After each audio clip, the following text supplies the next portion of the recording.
Yo, what is going on, guys? It's Crimson. Today I'm bringing you guys some more Black Ops 3. This time the gameplays that you guys are going to be watching within the background is just going to be a couple of nuclear medals that I managed to get back to back with the KN-44, and I never really realized how truly good of a weapon the KN-44 really is.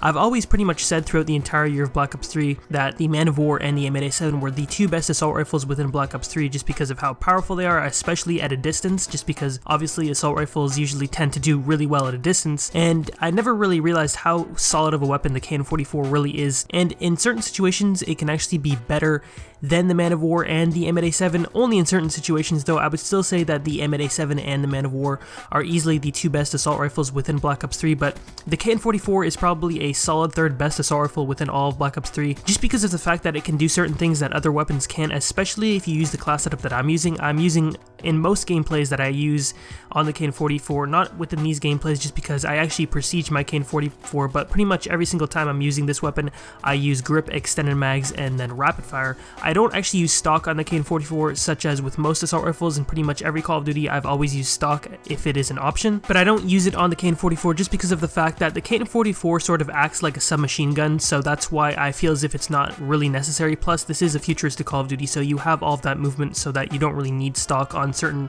assault rifles, and I'm also using rapid fire, which is the key to this class setup just because of the fact that I said that the KN-44 already does act sort of like a submachine gun, so the fact that you add rapid fire on there means it can do even better at close to medium range, and it's okay at a long distance, probably not as good as the M8A7 and the Man of War. That's where those weapons truly thrive, is at a distance. I do believe that the Man of War is the best assault rifle within Black Ops 3 at a distance, and the KN-44 is decent. Its iron sights aren't really the greatest for distance anyways, but at close to medium range, you guys will notice that this weapon is really strong, and that's where you can get the most success out of this weapon. That's why you see me using it on Nuketown. Normally, I don't really use assault rifles on Nuketown. I usually use submachine guns, but I just realized how solid of a weapon this gun really is, and that's why I like using it, and overall it's probably one of the better weapons within Black Ops 3, and it's really broken, to be honest. You often see noobs using this weapon, and they often kill you even if you shoot them first, just because the KN-44 is just that broken regardless if they're using such a crazy class setup like a BOA 3 sight with, you know, suppressor and FMJ. They'll still probably kill you just because of how good of a weapon the KN-44 really is. So enough of that. I do apologize that these gameplays in the background aren't live.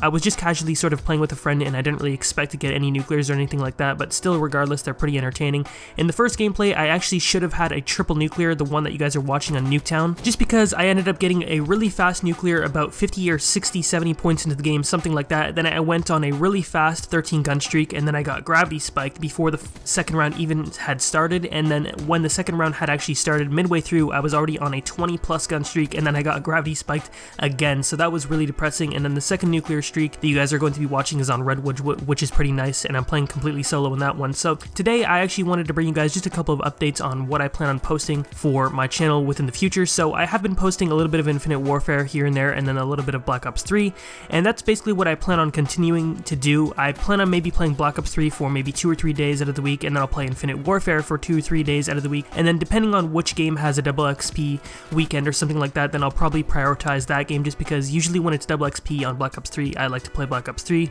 especially if there's Nuketown 24/7, and then if there's double XP on Infinite Warfare. Even though I prefer Black Ops 3 over that game, I still want to level up and earn keys and things of the sort in that game, just because it is the main Call of Duty, despite the fact that it is probably the least successful Call of Duty out of all the Call of Duties we've ever had, especially on YouTube. Views are down for a lot of people, but I still think that, you know, Infinite Warfare can be an entertaining game here and there, and I've noticed that you guys still enjoy watching it, maybe just as much as Black Ops 3 on my channel. Maybe Black Ops 3 is a little more popular, I have noticed that, and then maybe for a couple of other days within the week, I'll try to play Modern Warfare 2 or maybe even Modern Warfare 3 on my Xbox 360, but for some reason, every time I try to play that game on the Xbox 360, I don't do very well, probably because I'm just not used to the 360 controller.